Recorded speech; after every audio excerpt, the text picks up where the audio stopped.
Hey everybody! I hope you enjoyed the Duelist Cup. I sure didn't, because I didn't take place in the second round with a whole reward of easily ignorable text, so I'm not going to go too much into it or whatever went on in it. Besides, across all the players in the event, there was something that was inevitable. A long overdue banlist update was finally implemented after this event, and there were plenty of great hits such as some floodgates like Imperial Order getting hit,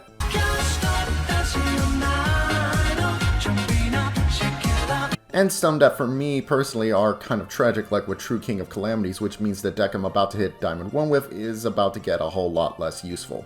There are plenty of other cards that are controversial that have either been hit or not hit, and I'm not here to get into a debate about that. Lord knows you've probably heard enough opinions on what cards should be banned or not. So I need Call by the Grave in my crappy rogue deck in order to even function with such a basic board. I need Call by in my crappy linear Madochi deck because if they hit Mageline, I basically... But rather worryingly, there are no hits to what is considered one of the most annoying decks in the game.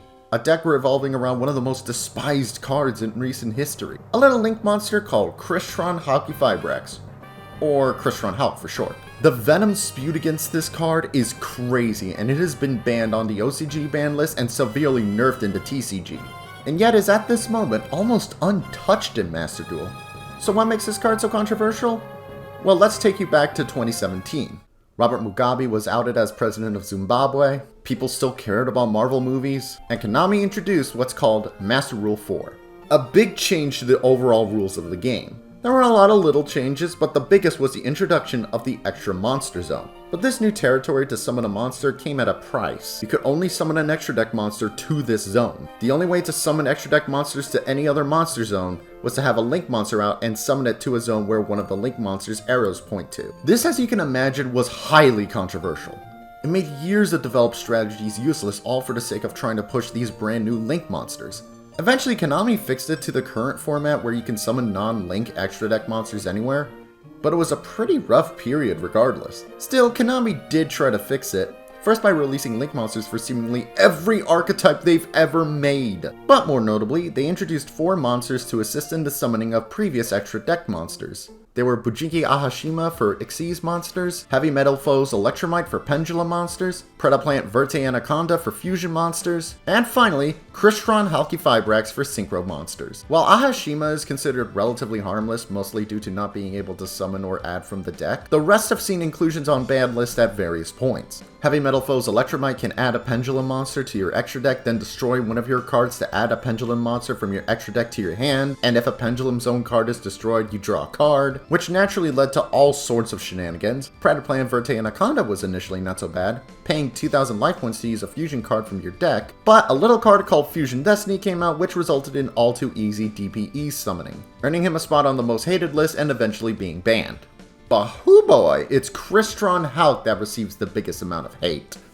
Now on the surface, Halq doesn't seem so bad, requiring 2 monsters with at least 1 tuner to be brought out, and when summoned, brings out a level 3 or lower tuner from the deck with its effects negated. And it has a secondary effect when, during the opponent's turn, it can be banished to bring out a synchro tuner monster such as Formula Synchron or similar.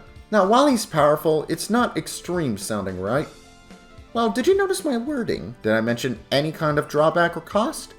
Nope! Yes, that tuner's effects are negated, but considering tuners are used to bring out synchro monsters, it's pretty much nothing. Though who said you could only summon synchro monsters? You can use Halq and whatever monster you just brought out for an instant Link 3 monster such as Nightmare Unicorn for instance, to shuffle one of your opponent's cards straight to the deck. Or you could bring out a spellcaster tuner like Effect Veiler, a common hand trap, to summon Celine, use her ability to revive Effect Veiler, then summon a Link 4 monster like Access Code Talker, with 2 destructions and 5,300 attack points. That all sounds pretty crazy so far, right? Oh, we have not even started. See, there are a couple of really good machine tuner monsters Halq can bring out. Jet Synchron, Despot 001, and Mecha Phantom Beast O-Line, all of which have effects that activate in the graveyard, with Jet Synchron being able to be revived by discarding a card, Despot being able to be revived if you summon 2 or more machine monsters at the same time, and O-Line giving you a Mecha Phantom Beast token when sent to the graveyard. All of these can be used to summon the Link 3 monster, Mecha Phantom Beast Auroradon, an insane monster that summons 3 Mecha Phantom Beast tokens to the field. You can't summon any Link monsters that turn, but doesn't matter because you can use those tokens for synchro summoning aplenty, and Auroradon can sacrifice 2 monsters on the field to bring out a Mecha Phantom Beast monster like O-Lion or Cult Wing, who can bring out more tokens. And once Auroradon is out, it's a big ol' seemingly never-ending combo of a stupid amount of negate monsters being brought out. Baron de Fleur, Borlode Savage Dragon, Herald of the Arclight, Denglon of the Yangzing, Thunder Dragon Colossus, Arch Nemesis Protoss, you name it, it can be brought out with this stupid Sonic the Hedgehog looking robot. I know there are plenty of first turn boards that are tough to get through, but well, look at this! This is insane! Unless you have a whole army of kaiju, lava golems, or a raw sphere in your hand, or a Dark Ruler No More or Forbidden Droplet with a hand where you don't mind getting rid of a lot of stuff, you're screwed come your turn. You better have some really good hand traps at the ready and just pray they don't get negated. I know plenty of other decks are seemingly overpowered, but at least they have weaknesses you can exploit, such as Flu's reliance on their effects going through when summoned, Virtual World's reliance on the graveyard and special summoning, Prank Kids relying on the first effect going through. But this? No. Throughout the Duelist Cup, Ranked, and when this card was legal in the real life card game, this was horrible. But what especially makes it worse is Konami's weird obsession with trying to keep this card legal. Konami banned a lot of the cards revolving around the strategy, including a lot of really good tuners people were actually using. So if you were running a synchro deck that used any of these cards, tough luck. Halq's presence even kneecapped a lot of later tuners so that they wouldn't have any graveyard effects while this stupid thing ran wild. Konami later limited him at 1 in the TCG while banning a lot of the more problematic elements surrounding him like Auroradon and Denglong, but a good amount of the tuners Halq took away are still banned. And in the OCG, this stupid thing stuck around for years until the splites came out, as with the splites being able to use Halq to search hand traps, Konami finally decided to give this thing the axe. But as of right now, both Halq and Auroradon are still legal in Master Duel. Konami hit Crossout Designated to prevent him from having as much protection during the combo, but it's a band-aid on a shotgun wound, as the way Halq decks are built, they often still have some sort of protection out, or some way for you to waste your valuable hand traps. If anything, this hurt players who wanted to have some protection against commonly used cards more than it did to stop Halq. Ugh, so what should be done? Some say Halq shouldn't get the ban, instead say Auroradon should get the axe, as that's the card that leads into this barrage of synchro monsters. That's how it is in the TCG and how it was in the OCG for a while.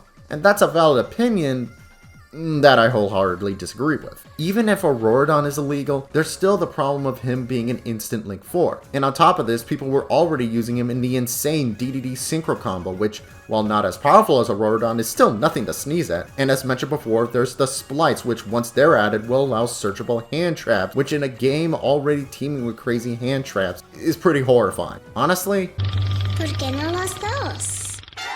if this thing is already a huge problem and is going to be even more busted in the future anyways, why not ban it and its partners in crime before it becomes an even worse problem? I know that means banning it for cards that aren't included in the game yet, but why not stop it now before it becomes horribly annoying later? This thing is mostly used for stupidly long busted combos anyways. I'm sure the one person out there playing pure Crystron will survive. And yeah, it's a good way of bringing out Nightmare Unicorn, but there are already plenty of ways to get a Link 3 easy without relying on a busted card. It sucks when something has to get banned, especially if your strategy revolves around it. Believe me, I know. But sometimes, things just gotta go, and besides, Yu-Gi-Oh! Players, if anything, are extremely adept at adapting to ban lists. Remember when Cyber Angel Benton got limited? Drytron players quickly got to work finding a replacement, and while Drytron is no longer the dominating deck it used to be, it's still pretty dang good. So Halq players, you'll survive. Trust me. And if you have to completely remake your deck, might I suggest a deck more fitting for you? Do you smell what the rock is cooking? Ha!